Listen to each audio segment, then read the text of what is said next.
কলকাতা টিভিতে আপনাদের সকলকে স্বাগত। আপনাদের সঙ্গে রয়েছে আমি অঙ্কুর। শুরু করছি বাংলা বলছে। আজ সকালে প্রয়াত হন প্রাক্তন মুখ্যমন্ত্রী বুদ্ধদেব ভট্টাচার্য। পাম অ্যাভিনিউতে তার নিজের বাসভবনে সকাল 8:20 নাগাদ তিনি শেষ নিঃশ্বাস ত্যাগ করেন। তারপর এই মুহূর্তে তার মরদেহ শায়িত রয়েছে পিস ওয়ার্ল্ডে। মুখ্যমন্ত্রী মমতা বন্দ্যোপাধ্যায় তিনি তার বাসভবনে গিয়েছিলেন তার পরিবারকে সমবেদনা জানানোর পাশাপাশি আজকে সরকারি ছুটি ঘোষণা করেন এবং একই সঙ্গে তিনি জানিয়েছেন যে প্রয়াত প্রাক্তন মুখ্যমন্ত্রীর পরিবার এবং তার রাজনৈতিক দল যেভাবে তার শেষকৃত্য সম্পন্ন করতে চাইবে রাজ্য সরকারের পক্ষ থেকে সেই অনুযায়ী সহযোগিতা করা হবে এবং সেই কারণে তিনি যেহেতু ঝাড়গ্রামে থাকছেন তার কর্মসূচি অনুযায়ী সরকারি কর্মসূচির জন্য সেই কারণে দুই মন্ত্রী অরূপ বিশ্বাস এবং ফিরহাদ হাকিম এই বিষয়ে রাজ্য সরকারের পক্ষ থেকে তার পরিবার বুদ্ধদেব ভট্টাচার্যের পরিবার এবং তার রাজনৈতিক দলের সঙ্গে সমন্বয় সাধন করবেন। আগামীকাল সকাল 10:30টায় প্রয়াত প্রাক্তন মুখ্যমন্ত্রীর মরদেহ পিস ওয়ার্ল্ড থেকে বেরোবে। তারপর তার আলিমুদ্দিনে তার দলীয় কার্যালয় থেকে শুরু করে বিধানসভা বিভিন্ন জায়গায় যাবার পর এখনও পর্যন্ত যা খবর নীলরতন সরকার হাসপাতালে তার যেহেতু মরণোত্তর দেহদানের সিদ্ধান্ত তিনি নিয়েছিলেন সেখানে তার মরদেহ নিয়ে যাওয়া হবে। বাংলা বলছের এই স্বল্প পরিসরে হয়তো প্রাক্তন মুখ্যমন্ত্রী বুদ্ধদেব ভট্টাচার্যের যে রাজনৈতিক মূল্যায়ন তা কখনোই সম্ভব নয়, তবু বিভিন্ন দৃষ্টিকোণ থেকে আজকে তাকে দেখার চেষ্টা করব। আমাদের সঙ্গে রয়েছেন প্রবীণ সাংবাদিকরা। তার কারণ বুদ্ধদেব ভট্টাচার্য এমন একটা অধ্যায় তিনি এই পশ্চিমবঙ্গ রাজনীতির সঙ্গে যুক্ত, তিনি একটা বিরাট অধ্যায় দেখেছেন এবং কেউ তাকে বলেন ট্র্যাজিক নায়ক, কেউ বলেন তাকে দাম্ভিক, কেউ বলেন ভিশনারি।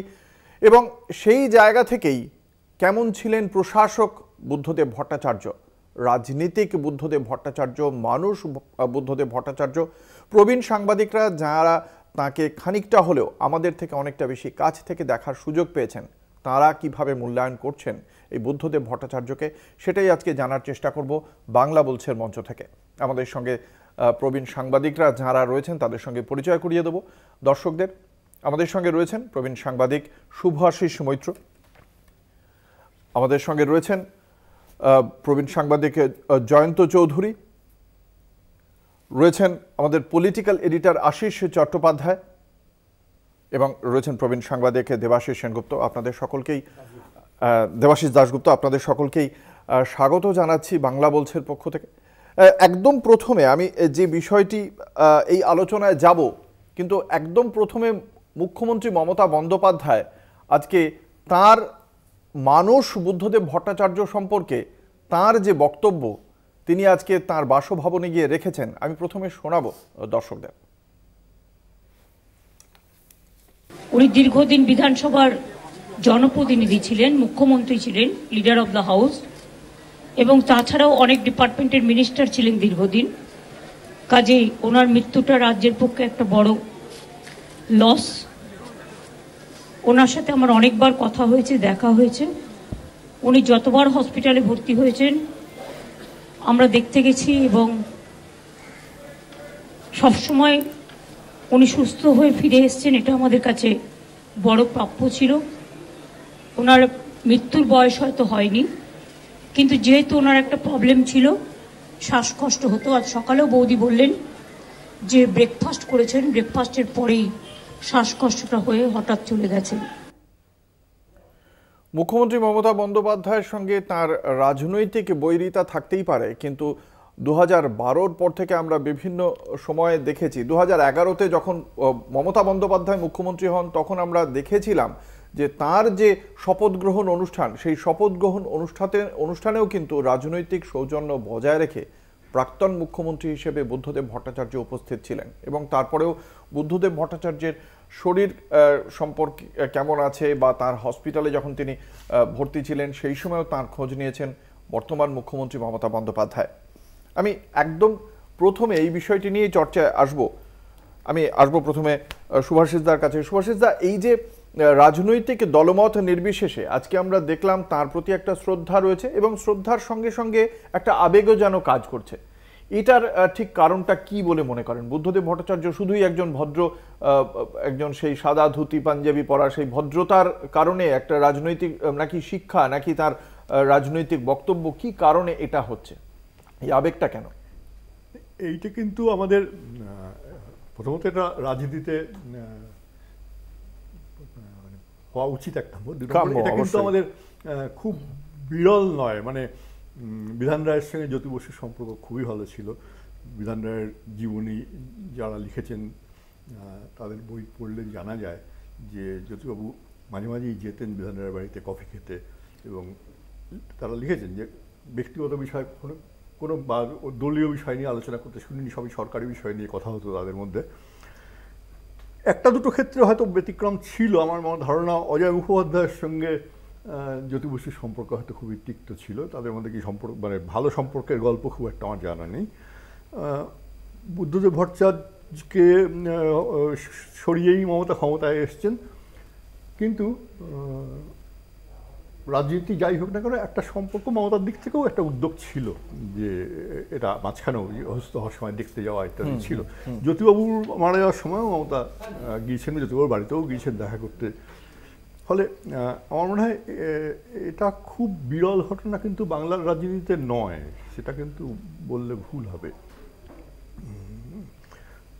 আচ্ছা, বুদ্ধবাবুর এমনি একটা সুনামও ছিল যে উনি মানে বাঙালি ভদ্রলোক বলতে যেটা বোঝায় কি, সেটা রাজনীতিতে তো সেই এই তকমাটা সব ক্ষেত্রে দেওয়া হয় না, সবার ক্ষেত্রে। তার মানে তাদের উল্টোটা বলা হচ্ছে তা নিশ্চয়ই নয়, কিন্তু বুদ্ধবাবু সম্পর্কে একটা বলা হতো যে বাঙালি ভদ্রলোক, সেইটাও একটা কারণ হয়তো। কিন্তু মমতার দিক থেকে উদ্যোগের ঘাটতি ছিল এটা বলা যাবে না, এটা বলা ঠিক হবে না, যতই মতবিরোধ থাক না কেন। অবশ্যই। জয়ন্তদা, আপনি তো দীর্ঘদিন বিধানসভা কভার করেছেন, মহাকরণেও গিয়েছেন। সেই জায়গা থেকে বুদ্ধদেব ভট্টাচার্যকে একজন মুখ্যমন্ত্রী হিসেবে বিধানসভায় দেখা বা মহাকরণে দেখা, ঠিক আপনার সঙ্গে যদি আজকে বলি যে আজকে কোন স্মৃতিগুলো মাথায় আসছে, সেগুলো বলতে গেলে আমাদের সঙ্গে কোনগুলো শেয়ার করবেন? সব থেকে বেশি যেটা সুভাষিসদার কথা খেই ধরেই বলছি, যে অশোক মিত্র কথাটা বলতেন অ্যাকচুয়ালি, যে আমরা ভদ্রলোক নই, আমরা কমিউনিস্ট। তো আমি যতটুকু যা দেখেছি বুদ্ধবাবুর মধ্যেও একটা ওই ধরনের, এটাকে যদি কোট আন কোট যদি বলি, এটা উদ্ধত্ত যদি বলেন, ওই কমিউনিস্ট হিসেবে একটা ওর অহংবোধ কিন্তু ছিল। এবং সাধারণ খুব কথাবার্তার ভেতরেও যখনই আমরা মানে বলার সুযোগ পেয়েছি, বিশেষ করে বিধানসভায় একটা সুযোগ হতো, এক্ষুনি আমরা আলোচনা করছিলাম, বুদ্ধবাবুর সঙ্গে কথা বলার সুযোগ হতো। বুদ্ধবাবু প্রচণ্ড স্মোক করতেন, সিগারেট খেতেন। ওই বিধানসভা অধিবেশন চলাকালীনই উনি বেরিয়ে এসে করিডোরের একটা সাইডে আমরা দৌড়ে যেতাম, উনি চেয়ার থেকে উঠেছেন মানে ঘরে যাবেন না, ওখানে বসে সিগারেট খাবেন, তখন কথা বলতাম। সেই কথার মধ্যে একটা ছিল। এবং যেটা বলছিলাম, যে যেটা সুভাষিতা বললেন, যে এই জায়গা থেকে কিন্তু উনি যতটা না তখনকার ওনার যে অপোজিশন, অর্থাৎ বিরোধী শক্তি, এই ক্ষেত্রে মমতা বন্দ্যোপাধ্যায়, তার সম্পর্কে যতটা উনি মানে কি বলবো, তার দৃষ্টিভঙ্গিটা যেরকম ছিল, তার একেবারে উল্টো দেখেছি বুদ্ধবাবু সম্পর্কে মমতা বন্দ্যোপাধ্যায়ের সৌজন্যবোধটা আরও একটু বেশি দেখেছি। কিন্তু সেটা যখন দেখেছি তখন কিন্তু অলরেডি তিনি ক্ষমতাচ্যুত হয়ে গেছেন, এবং বিরোধী নেতাও সেই হিসেবে নন, এবং বিশেষ করে অসুস্থ। সেই সময় মমতা বন্দ্যোপাধ্যায় যে তার যে ভূমিকা দেখেছি সেটা একটু অন্যরকমই লেগেছে। আর যেটা সুভাষিতা বললেন, আবার আমার আরেকটা সুভাষিতা কথা জানেন, সেটা হচ্ছে আমাদের সিদ্ধার্থ শঙ্কর রায় এবং জ্যোতি বসু তাদের সম্পর্ক একটা অদ্ভুত কেমিস্ট্রি ছিল। সুতরাং আমাদের এটা বিরল নয় একেবারে একেবারে। আমরা এই অভিজ্ঞতা শুনবো একে একে প্রবীণ সাংবাদিকদের কাছ থেকে। তার আগে একটা নিয়ে নেব একটা ছোট্ট বিজ্ঞাপনী বিরতি। বিরতির পর ফিরে আসছি, সঙ্গে থাকুন। ফিরে এলাম বিরতির পর। আপনারা দেখছেন বাংলা বলছে, আপনাদের সঙ্গে রয়েছে আমি অঙ্কুর। আমি আসবো আমাদের পলিটিক্যাল এডিটর আশিস চট্টোপাধ্যায়ের কাছে। আশিস দা, বুদ্ধদেব ভট্টাচার্যের সঙ্গে আপনারা তো বিভিন্ন সময় দেখেছেন, আপনাদের কিছু মানে আপনাদের কিছু অভিজ্ঞতা আজকে যদি আমাদের সঙ্গে শেয়ার করেন। আমি ভাবছিলাম, আর মমতা বন্দ্যোপাধ্যায়ের সঙ্গে সম্পর্কের কথা অঙ্কুর তুমি বলছিলে, আমি তোমার একটা ছোট্ট অ্যানেকডোট বলি, গপ্প আর কি। হ্যাঁ, গপ্প হলেও সত্যি।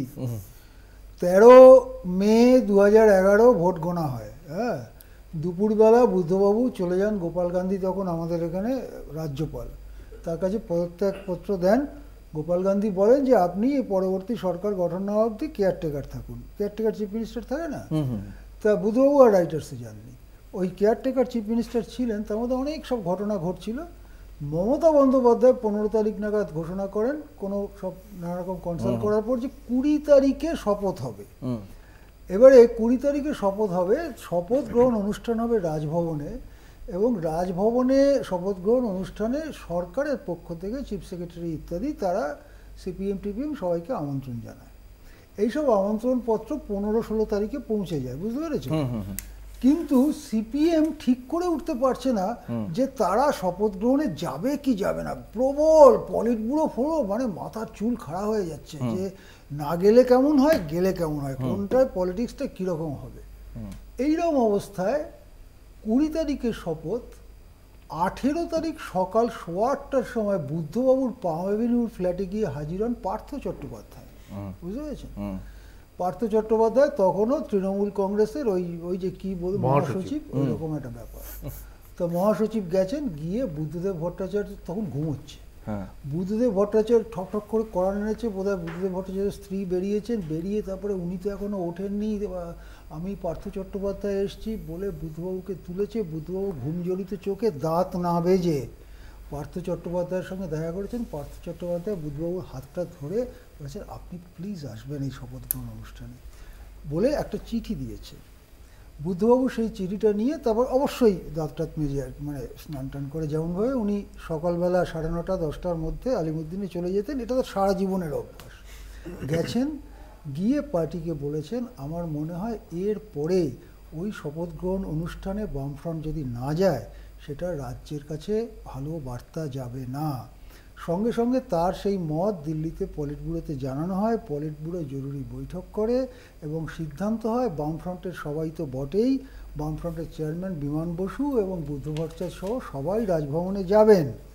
এবং 20 তারিখে বেলা 1:01 শপথ হয়েছিল। 12টার মধ্যে বিমান বসু, বুদ্ধদেব ভট্টাচার্য, অসীম দাশগুপ্ত সহ গ্যালাক্সি বাম লিডারদের ওখানে গিয়ে বসে আছেন। 1:45 নাগাদ মমতা ওখানে ঢুকে স্টেজ থেকে নেমে এদের দেখতে পেয়ে এসে নমস্কার করেন। বুদ্ধবাবু বোধহয় আরও সেদিনও সকালে উঠেছিলেন, এই না একটু ঝিমিয়ে পড়েছিলেন। বিমানবাবু তখন খোঁচা দিয়ে বলে, এই তোমাকে নমস্কার করছে। বুদ্ধবাবু তখন নমস্কার করেন। সেই ছবিটা আজকেও আপনি দেখতে পাবেন যে মমতা নমস্কার করছে, বুদ্ধবাবুও নমস্কার করছে।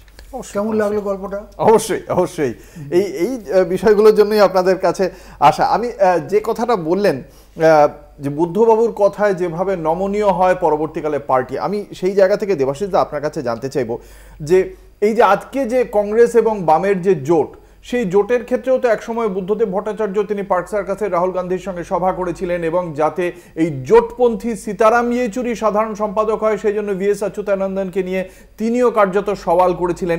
এই জায়গাটায় মানে এই যে অতদিন আগে বাম কংগ্রেসের জোটের কথা ভাবা, এটা কি রাজনৈতিক দূরদর্শিতা বলবেন? অবশ্যই বুদ্ধবাবু তো বরাবরই চেয়েছিলেন যে কংগ্রেসের সঙ্গে জোটটা হোক, যেটা তুমি বললে আর কি অঙ্কুর, যে বুদ্ধবাবু রাহুল গান্ধীর সঙ্গে সভা করেছিলেন এবং তিনি মনে প্রাণে চাইতেন যে বৈরিতা তৃণমূলের সঙ্গে ছিল সেটাকে কমব্যাট করতে হলে অবশ্যই কংগ্রেসের সঙ্গে যেতে হবে এবং তিনি মনে প্রাণে চাইতেন বলে, এবং তার অবশ্যই তুমি ঠিকই বলেছো, এবং তার এক প্রকার জেদেই কিন্তু সীতারাম ইয়েচুরিও বাধ্য হয়েছিল যেভাবেই হোক কংগ্রেসের সঙ্গে জোটটা করতে হবে। সেক্ষেত্রে বুদ্ধবাবুর অবদান একটা বিরাট ছিল। এই জায়গা থেকে মানে তাকে যখন রাজনৈতিকভাবে মূল্যায়ন করা হয় সেই জায়গা থেকে আপনি আজকের ডেটে দাঁড়িয়ে কিভাবে দেখবেন যে তিনি একটা যে ডিসিশনটা নিচ্ছেন সেটা আজকের দিনে বাস্তবে পরিণত হয়েছে, কিন্তু সেই সময় কিন্তু সেটা নিয়ে খুব চর্চা হয়েছিল যে আদৌ সেটা ঠিক হচ্ছে কিনা? হ্যাঁ, সে তো চর্চা আজকেও আছে। তুমি যদি ধরে নাও যে এই বামেদের সঙ্গে কংগ্রেসের যে জোট, সেটা নিয়ে সিপিএম এর মধ্যে যে বিতর্ক নেই তা তো নয়। সিপিএম এর মধ্যে বামফ্রন্টের শরিকদের মধ্যে বিতর্ক একটা আছেই যে এই জোটটা ঠিক হলো কিনা। ইভেন এই আজকের দিনে দাঁড়িয়েও যে সিপিএম যে মূল্যায়ন করতে চলেছে, যেটা আগস্ট মাসে ওদের 3 দিনের একটা বর্ধিত রাজ্য কমিটির বৈঠক হবে, তার আগে ওরা তো খোলা মনে আলোচনার জন্য সকলের কাছ থেকে আবেদন চেয়েছে বা সকলের মতামত চেয়েছে। সেখানেও কিন্তু অনেকে নানা রকম মত দিয়েছে। সেখানে যারা বামপন্থী বা সাধারণ বাম সমর্থক বা সক্রিয়, সেই ভিশনের একটা মূল্যায়ন আজকেও হবে, আজকে সেখানেও হবে। একেবারে আমি আরেকটি জায়গা নিয়ে শুভাশিসদার কাছে আসতে চাইবো। 1977 সালে ভূমি সংস্কার আইন করেছিল বামেরা, এবং তারপর তার তো একটা অবশ্যই সাফল্য ছিল, পশ্চিমবঙ্গ কৃষিতেও অনেকটা এগিয়ে যায়। পরবর্তীকালে মুখ্যমন্ত্রী বুদ্ধদেব ভট্টাচার্য তিনি মনে করেন যে এই যে শিক্ষিত বেকার তৈরি হচ্ছে তাদের জন্য শ্রমনিবিড় শিল্পের প্রয়োজন, যে কারণে কৃষি আমাদের ভিত্তি, শিল্প আমাদের ভবিষ্যৎ। সেই জায়গা থেকে টাটাকে ডেকে নিয়ে আসা, এই যে এটাকে কি আপনি বলবেন যে একটা ভিশনারি জায়গা, নাকি এক্ষেত্রে তার জায়গাটা মানে তার ভিশনটা, যেহেতু পরবর্তীকালে আমরা দেখেছি সিঙ্গুরের প্রকল্প রূপায়ণে ব্যর্থতা এবং রাজনৈতিক ব্যর্থতা এবং বাম সরকারের পতন, সেই জায়গা থেকে তার ভিশনটাকে কিভাবে মূল্যায়ন করবেন? আমার নিজের মত হলো বুদ্ধদেব ভট্টাচার্য একজন বামপন্থী নেতা ছিলেন, কোনো সন্দেহ নেই, কিন্তু কেতাবি অর্থে কমিউনিস্ট ছিলেন না। উনি 2005 সালে দলের পুজো সংখ্যায় একটা বড় প্রবন্ধ লিখেছিলেন। তাতে উনি রবীন্দ্রনাথের রাশিয়ার চিঠি উল্লেখ করে বলছেন যে রবীন্দ্রনাথ বহুদিন আগেই বুঝতে পেরেছিল যে এই ছাঁচে ঢালা সমাজ ব্যবস্থা ভেঙে যাবে, আমরা বুঝতে পারিনি। একটু বিভিন্ন বিষয়ে কথা বলার সুযোগ অনেক সময় হয়েছে। উনি একজন যে কোনো বুদ্ধিমান সেন্সিটিভ ব্যক্তির যেটা হয় সাধারণত, ওই যে ম্যান অফ কন্ট্রাডিকশনস, ওনার নিজের কি করছি, কি করা উচিত, কোনটা ঠিক কোনটা ভুল, এই সংশয় ছিল। একজন কমিউনিস্ট আমরা যাদের অন্তত দেখি তাদের সংশয় থাকে না, তারা জানে যে বইয়ে লেখা আছে কি হবে এবং তা হবেই এবং সেই অনুযায়ী চলতে হবে। ওনার সংশয় ছিল প্রচুর, 1 নম্বর। 2 নম্বর, উনি মনে করতেন যে উনি মানে দলের যে আদর্শ ইডিওলজি, তার বাইরে গিয়ে ওনার একটা ইডিওলজি তৈরি হয়েছিল একেবারে, যেখানে দেখা যাচ্ছে মোহনদাস পাইয়ের মতো ইন্ডাস্ট্রিয়ালিস্ট, আজিম প্রেমজি, রতন টাটা, এরা ভূয়সী প্রশংসা করছেন ওর। উনি বলছেন সেই পুঁজিবাদের প্রশংসাটা মানে দলের কাছে উনি পুঁজিবাদ মনে করছেন না, উনি দেখছেন যে সমাজতন্ত্র ফেল করেছে, আর যেখানে সফল হয়েছে চীন সেখানে গণতন্ত্র নেই। এই সংশয়টা থেকে ওর সম্ভবত এই সংশয়টা সম্পর্কে বিস্তারিত জানবো শুভাশিসদার কাছ থেকে, কিন্তু একটা বিজ্ঞাপনী বিরতির সময় হয়েছে, সঙ্গে থাকুন। ফিরে এলাম বিরতির পর, আপনারা দেখছেন বাংলা বলছে, আপনাদের সঙ্গে রয়েছে আমি অঙ্কুর। যে স্মৃতিচারণ করছিলেন এবং মূল্যায়ন করছিলেন প্রবীণ সাংবাদিক শুভাশিস মৈত্র, সেই বিষয়ে যাব তার কাছে। আপনি যে কথা বলছিলেন যে আজিম প্রেমজি, রতন টাটা, এদেরকে যে যখন ডাকছিলেন এবং এরাও মানে আশাবাদী ছিলেন এরা যে বিনিয়োগের বিষয়, হ্যাঁ, এবং তারা যেদিন রতন টাটার সঙ্গে বুদ্ধদেব বাবুর প্রথম মিটিং হলো, সেদিন উনি বলেছিলেন এটা আমার জীবনের সেরা দিন। তাতে 2-1 কমিউনিস্ট নেতা, তারা খুব বড় নেতা নয়, তারা বলেছিলেন যে আমরা মনে করি একজন কমিউনিস্টের সেরা দিন হওয়া উচিত সেটাই যেদিন তিনি পার্টির সদস্যপদ পেয়েছিলেন। একজন ক্যাপিটালিস্টের সঙ্গে পরিচয়কে সেরা দিন বলছেন। ফলে আমি বলছি বুদ্ধবাবু বলছেন আমার বলতে লজ্জা হয় যে আমার দল ধর্মঘট করে, একথাও বলেছিলেন। উনি ডু ইট নাও বলে স্লোগান দিয়েছিলেন, এবং সেই ঘোষণাটাও হয়েছিল বোধহয় বুদ্ধবাবু শপথ গ্রহণের দিনই, রতন টাটা 2006-এর। ফলে উনি কিন্তু এক স্বপ্ন দেখতে চেয়েছিলেন, কিন্তু বাঙালি ওকে খুব একটা বিশ্বাস করেনি, এবং সেটার নানা কারণ থাকতে পারে। একটা 34 বছরের সরকার, তার একটা অ্যান্টি ইনকামবেন্সি থাকে, সেটা পুরোটাই ওনাকে ক্যারি করতে হয়েছে। তাছাড়া সেই সময় আরও অনেক সমস্যা ছিল রাজ্যে, মাওবাদী সমস্যা ইত্যাদি প্রভৃতি ছিল। একবার তো ওনার উপরে অ্যাটাকও হয়েছিল। এছাড়া আমাদের আইবি চিফ ছিলেন দিলীপ মিত্র, উনি পরে একটা বই লিখেছিলেন অপারেশন ব্ল্যাক স্টিলেট্টো বলে, তাতে উনি লিখেছেন ওদের আইবি রিপোর্ট ছিল যে ওনার উপরে হামলা হতে পারে। ফলে একটা মানে উনি এরকম একটা সময় ছিলেন যেখানে ওনার বিরুদ্ধে অবশ্যই মাওবাদীদের যে কথা বলছিলেন সুভাষিস, আমি সেই বিষয়টি নিয়ে জয়ন্তদার কাছে আসবো। এই যে বিভিন্ন সময় দলের যে অবস্থান তার বিরুদ্ধে গিয়ে বক্তব্য রাখা, কখনো সেটা শিল্প, কখনো সেটা ডু ইট নাও, কখনো ধর্মঘট, কখনো রবি ঠাকুর বুর্জোয়া কবি সেই জায়গা, কখনো প্রাথমিকে ইংরেজি, আমলাতন্ত্র নিয়ে চোরেদের সরকারের মতো যে একটা বিতর্ক রয়েছে, এই যে দলের বিরুদ্ধে গিয়ে কথা বলা, সেই জায়গা থেকে বুদ্ধবাবুর এটা কি পুরোটাই আবেগে বলতেন? মানে কমিউনিজম আর আবেগ পাশাপাশি সমান্তরালে চলে না? আবারও সুভাষিসদার কথা খেয়ে ধরেই বলছি যে উনি যেটা বলতেন তার কিছু কন্ট্রাডিকশন ছিল। যেমন বলছি, উনি যখন বলছেন যে ধর্মঘট করা নিয়ে উনি খুব কড়া স্টেটমেন্ট এবং দিয়েছিলেন কোথায়, যেখানে সেখানে না, সেটা হচ্ছে কিন্তু চেম্বার অফ কমার্সে, বণিক সভায়।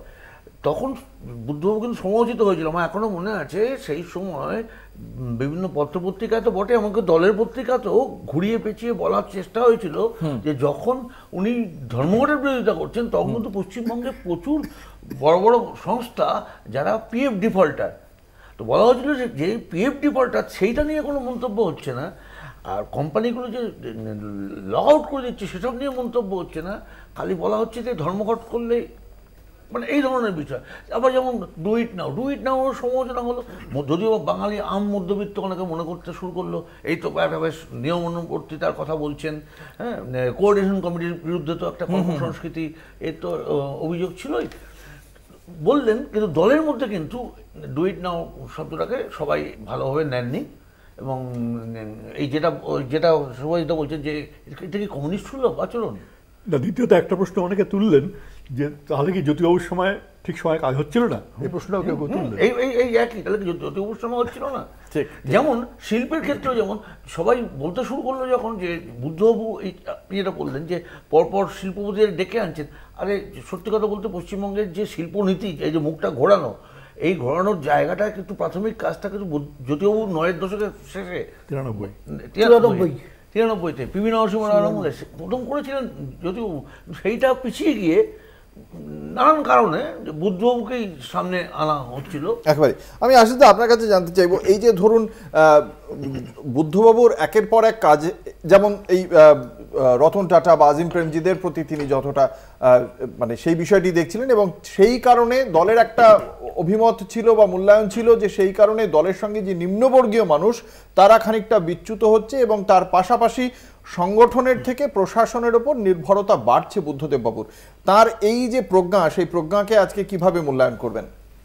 দেখুন, এখানেও যাকে বলে আঁখো দেখা হাল, মানে যা চোখে দেখেছি সেরকম দু একটা কথা বলি। সালটা ছিল 2000। জ্যোতিবাবু প্রকৃতপক্ষে 98 সাল থেকে বলে আসছিলেন আমার অনেক বয়স হয়েছে, আমাকে ছেড়ে দেওয়া হোক, আমাকে ছেড়ে দেওয়া হোক। আসলে বয়সের থেকেও বেশি 96 সালে পার্টির সাথে যেমন হলো আর কি, ঐতিহাসিক ভুল, হ্যাঁ, ইত্যাদির পরে ওনার মনটা ভেঙে গিয়েছিল। উনি হয়তো কিছু দেখতে পাচ্ছিলেন সামনে যে আর কিছু হবে না, যে কারণেই হোক জ্যোতিবাবু বলছিলেন আমাকে ছেড়ে দেওয়া হোক। 2000 সালে রাইটার্সের করিডোরে তখন মানে রাইপ উইথ রিউমার্স, মানে কবে ছাড়বে আজ না কাল ইত্যাদি, পার্টির মধ্যেও মানে সেই ধরনের আলোচনা হতে হতে নভেম্বরের একেবারে গোড়ার দিকে বা অক্টোবরের একেবারে শেষের দিকে মোটামুটি এরকম একটা বোঝা গেল যে এই নভেম্বর মাসের প্রথম দ্বিতীয় সপ্তাহের মধ্যে ঘটনাটা ঘটবে। বুদ্ধবাবুর সঙ্গে তখন খুব প্রাইভেটলি অনেকবার কথা হতো। বুদ্ধবাবু এবং সবাই এটা জানতো যে বুদ্ধবাবুই হচ্ছেন উত্তরাধিকারী, বুদ্ধবাবুই ওই চেয়ারে বসবেন। বুদ্ধবাবু বারবার বলেছেন, একাধিকবার বলেছেন, কি হবে, একজন ব্যক্তির বসলে আরেকজন ব্যক্তি বসবে, কি হবে, আমাদের রাজ্যের দিশা কি। ওই সময়তেই উনি একাধিকবার ইঙ্গিত দিয়েছেন যে আমি যদি ওই দায়িত্ব নেই, আমার একটা মিশন আছে। আমাদের রাজ্য স্বাধীনতার পরে শিল্পের দিক থেকে ভারতের মধ্যে প্রথম দ্বিতীয় স্থানাধিকারী ছিল। পরবর্তীকালে তার একটা হিউজ ডিক্লাইন হয়, তার নানান কারণ আছে। যারা বলে মানে একচোখো হয়ে যারা বলে যে শুধু ট্রেড ইউনিয়নের করার জন্যই এটা হয়েছে, তা নয়, অনেক কারণ আছে, কেন্দ্রীয় সরকারের নীতি ইত্যাদি অনেক ব্যাপার আছে, লাইসেন্স প্রথা, মাসুল সমীকরণ, জয়ন্ত ঠিকই বলছেন, ইত্যাদির একটা ডিক্লাইন হয়েছে। এই জায়গা থেকে পশ্চিমবঙ্গকে যদি একটা পূর্ণ শিল্পায়িত রাজ্য এখন আমরা না করতে পারি, তাহলে এ রাজ্যের ভবিষ্যৎ অন্ধকার। এই কথা উনি প্রাইভেটলি বলেছেন, পার্টিতেও বলেছেন। চিফ মিনিস্টার হবার আগেই পার্টি এই ডিরেকশন অনুমোদন করেছিল। যারা পরবর্তীকালে জেনে বা না জেনে বলেছেন যে পার্টি সমালোচকের দৃষ্টিতে দেখেছিল, তা ঠিক নয়। পলিট ব্যুরো থেকে শুরু করে রাজ্য স্তরের সর্বোচ্চ নেতৃত্ব বুদ্ধবাবুর এই মিশনকে সমর্থন করেছিল, অনুমোদন করেছিল। বেশ, আমরা এই আলোচনায় থাকব এবং বুদ্ধবাবুকে প্রশাসক হিসেবে কিভাবে দেখছেন, কি মূল্যায়ন করছেন সাংবাদিকরা শুনবো তাদের মুখে। একটা ছোট্ট বিজ্ঞাপনী বিরতি নিচ্ছি, বিরতির পর আবারও ফিরে আসছি, সঙ্গে থাকুন। ফিরে এলাম বিরতির পর। আপনারা দেখছেন বাংলা বলছে, আপনাদের সঙ্গে রয়েছে আমি অঙ্কুর। আমি আসবো এই আলোচনায় মুখ্যমন্ত্রী হিসেবে বুদ্ধদেব ভট্টাচার্য এবং তার পাশাপাশি তিনি তার মাস লিডারশিপ, সাংগঠনিক দক্ষতা, এই জায়গা থেকে প্রবীণ সাংবাদিকরা তাকে কিভাবে দেখছেন, কিভাবে মূল্যায়ন করছেন? প্রথমে জয়ন্তদা। না, আমরা বুদ্ধবাবুকে যেটা দেখেছি সাংগঠনিক দিকটা অনেক আগের ঘটনা। পরের দিকে যেটা ওনার ছিল সেটা হচ্ছে উনি প্রশাসনের একটা অন্যতম মুখ, সেই জায়গাটায় বেশি দেখেছি। আর যেটা ব্যাপার সেটা জ্যোতিবাবুর পরে মানে যাকে বলে ক্রাউড পুলার, অর্থাৎ মানে জননেতা, যেমন ধরুন একই সঙ্গে ধরুন অনিল বিশ্বাস, বুদ্ধবাবু, বিমান বসু যদি বলি, তাহলে কিন্তু বুদ্ধবাবুই হচ্ছে। হ্যাঁ, সুভাষ চক্রবর্তীও ছিলেন, অবশ্যই সুভাষ চক্রবর্তীর নাম করতে হয়।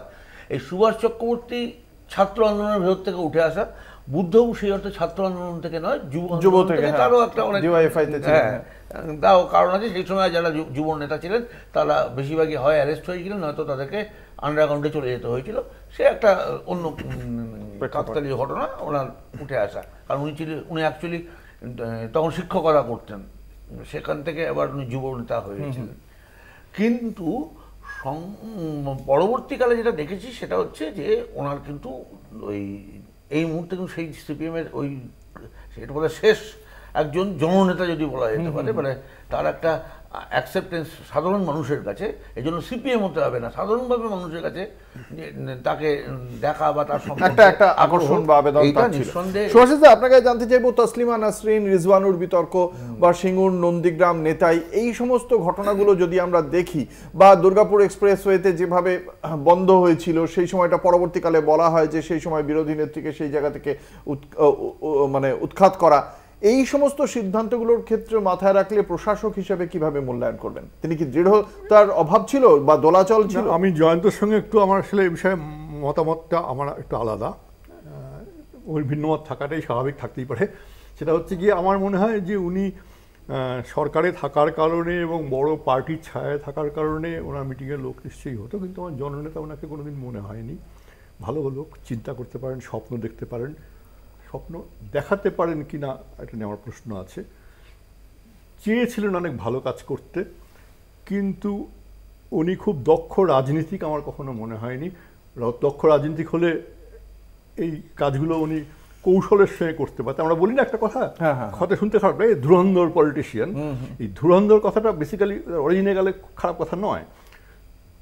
পলিটিক্স কিন্তু সোজা পথে চলে না। পলিটিক্স করার ক্ষেত্রে ওনার কিছু মানে অন্য অনেক সমস্যাও ছিল, অন্য অনেক অ্যান্টি ইনকামবেন্সি ইত্যাদি বিরোধী ছিল। একটা সরকার 25-30 বছর ধরে ক্ষমতায় থাকলে হয় স্বাভাবিক, কিন্তু উনিও যে খুব দক্ষতার সঙ্গে সরকার চালানোর চালাতে পেরেছেন সেটা কিন্তু আবার কোনোদিনই মনে হয়নি। ঠিক। আমি আসবো আশিসদার কাছে। আশিসদা, একদিকে যেমন এই সিঙ্গুর নন্দীগ্রাম নেতাই রয়েছে, আবার একই সঙ্গে শহর কলকাতায় ওর আমলে অনেক ফ্লাইওভার হয়েছে, রাস্তা এবং গাড়ির যে অনুপাত সেই জায়গাটা যেমন অ্যাড্রেস করেছেন। তার পাশাপাশি সেক্টর 5-এ যেভাবে এসেছে আজিম প্রেমজি বা উইপ্রো বা টিসিএস, আইটিসির বিনিয়োগ হয়েছে, বানতলা চর্মনগরীর সম্প্রসারণ হয়েছে, লোডশেডিং অনেকটা কমেছে, এগুলো দেখলে, বা কলকাতার প্রথম মাল্টিপ্লেক্স সেই অর্থে নন্দন, যেখানেও বুদ্ধবাবুর খানিকটা অবদান ছিল, ফলে এইগুলো দেখলে উন্নয়নের নিরিখে বুদ্ধ ভট্টাচার্যকে একজন মুখ্যমন্ত্রী হিসাবে কিরমভাবে দেখবেন?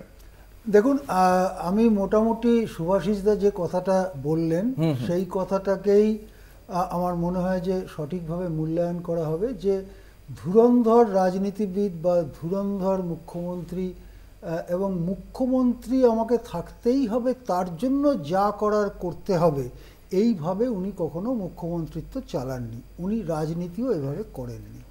মুখ্যমন্ত্রী হবার সময় ওনার মনে ছিল একটা মিশন, একটা ভিশন, যে আমি রাজ্যকে শিল্পায়িত করব। তার জন্য অনেকগুলো কাজই ধারাবাহিকভাবে জ্যোতিবাবুর সময় থেকেই হয়েছে। এমন নয় যে বুদ্ধবাবু সব পকেট থেকে বার করে করে প্রকল্পগুলো করেছেন, কিন্তু রাজ্যে নতুন নতুন পরিকাঠামো তৈরির ব্যাপারে বাড়তি গুরুত্ব দেওয়া হয়েছিল। এই বাড়তি গুরুত্ব দেবার ব্যাপারটার সঙ্গে যুক্ত ছিলেন সে সময়ের শিল্পমন্ত্রী, তিনি পরে মারা গিয়েছেন, নিরুপম সেন। ওরা মিলে বুঝেছিলেন এবং পার্টিকে বুঝিয়েছিলেন যে এই ফ্লাইওভার, রাস্তা পরিষ্কার, এবং কিছুটা পরিমাণে হকারদের নিয়ন্ত্রণ, কিছুটা পরিমাণে আইন শৃঙ্খলাটাকে একটু ভালো করা, কিছুটা পরিমাণে ট্রেড ইউনিয়নকে একটু রাশ টেনে ধরা, এগুলো যদি না করা হয় তাহলে বড় শিল্পপতি অনেক টাকার থলি নিয়ে এখানে বিনিয়োগ করতে আসবে না। এই যে মিশনটা ওনার জীবনের ছিল, সেই মিশনটায় উনি ব্যর্থ হয়েছিলেন। কিন্তু এই মিশনের পেছনেই উনি যতদিন মুখ্যমন্ত্রী ছিলেন দৌড়েছিলেন। যেদিন 2011 সালের 13 মে দুপুরবেলা নাগাদ রাজ্যপালের কাছে পদত্যাগপত্র দিতে চান, তারপরে ফিরে এসে আলিমুদ্দিন স্ট্রিটের সিঁড়িতে দাঁড়িয়ে সম্ভবত উনি বলেছিলেন, মাই ইনিংস ইজ ওভার। এক্স্যাক্টলি। আমি আসবো দেবাশিসদার কাছে। দেবাশিসদা, এই একদিকে যেমন তার প্রশাসনিক দিক থেকে তার কিছু সিদ্ধান্ত নিয়ে বিতর্ক রয়েছে, তারপরে তিনি দুম করে 92-93 সময় তিনি যে মন্ত্রিসভা ছেড়ে বেরিয়ে যাচ্ছেন দলের বিরুদ্ধে কথা বলে, বা যেভাবে ব্যাখ্যা করা হচ্ছে একজন কমিউনিস্ট হয়েও তিনি আবেগের সঙ্গে চলেন, দলের বিরুদ্ধে রবি ঠাকুর থেকে শুরু করে প্রাথমিক ইংরেজি অনেক কিছু বলেছেন, তারপরেও তাকে কেন্দ্র করে এই বাম, এই এখনকার ছাত্র যুবদেরও একটা বিরাট আবেগ রয়েছে। এই আবেগের কারণ কি বলে ব্যাখ্যা করবেন? আমি তার আগে একটু অঙ্কুর শিল্পায়ন প্রসঙ্গে আসি, যেটা আলোচনা হচ্ছিল, যেটা আশিস দাও বললেন, সুভাষিস দাও বললেন যে বুদ্ধবাবু বলেছিলেন যে কৃষি আমাদের ভিত্তি, শিল্প আমাদের ভবিষ্যৎ, এবং শিল্প। আমি দেবাশিসদা, আমি আপনার কাছে আসবো। এই মুহূর্তে বাংলাদেশের প্রস্তাবিত যে অন্তর্বর্তী সরকার, তার শপথ গ্রহণ অনুষ্ঠান শুরু হয়েছে। আমরা এই মুহূর্তে সরাসরি চলে যাব সেখানে। আপনারা সকলেই জানেন যে এই প্রস্তাবিত অন্তর্বর্তী সরকার ও গোপনতার শপথ গ্রহণের জন্য সবিনয় অনুরোধ জানাচ্ছি।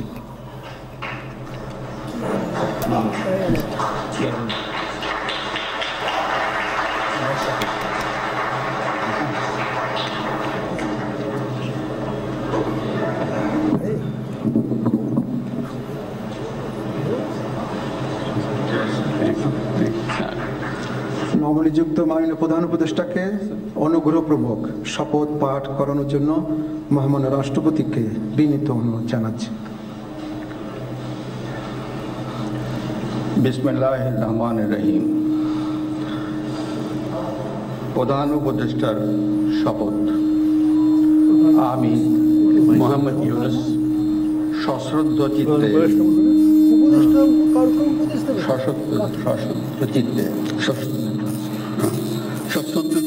শপথ গ্রহণ করতেছি যে আমি আইন অনুযায়ী অন্তর্বর্তীকালীন সরকারের প্রধান উপদেষ্টা পদের কর্তব্য বিশ্বস্ততার সহিত পালন করিব। আমি বাংলাদেশের প্রতি অকৃত্রিম বিশ্বাস ও আনুগত্য পোষণ করিব। আমি সংবিধানের রক্ষণ সমর্থন ও নিরাপত্তা বিধান করিব এবং আমি ভীতি বা অনুগ্রহ অনুরাগ বা বিরাগের বশবর্তী না হইয়া সকলের প্রতি আইন অনুযায়ী যথাবিহিত আচরণ করিব। এবার মাননীয় প্রধান উপদেষ্টাকে গোপনতার শপথ পাঠ করানোর জন্য মহামান্য রাষ্ট্রপতিকে বিনীত অনুরোধ জানাচ্ছি। আমি মোহাম্মদ ইউনুস সশ্রদ্ধ চিত্তে শপথ গ্রহণ করিতেছি যে অন্তর্বর্তীকালীন সরকারের প্রধান উপদেষ্টা রূপে যে সকল বিষয় আমার বিবেচনার জন্য আনিত হইবে বা যে সকল বিষয় আমি অবগত হইব তাহা প্রধান উপদেষ্টা রূপে যথাযথভাবে আমার কর্তব্য পালনের প্রয়োজন ব্যতীত প্রত্যক্ষ বা পরোক্ষভাবে কোনো ব্যক্তিকে জ্ঞাপন করিব না বা কোনো ব্যক্তির নিকট প্রকাশ করিব না। ধন্যবাদ।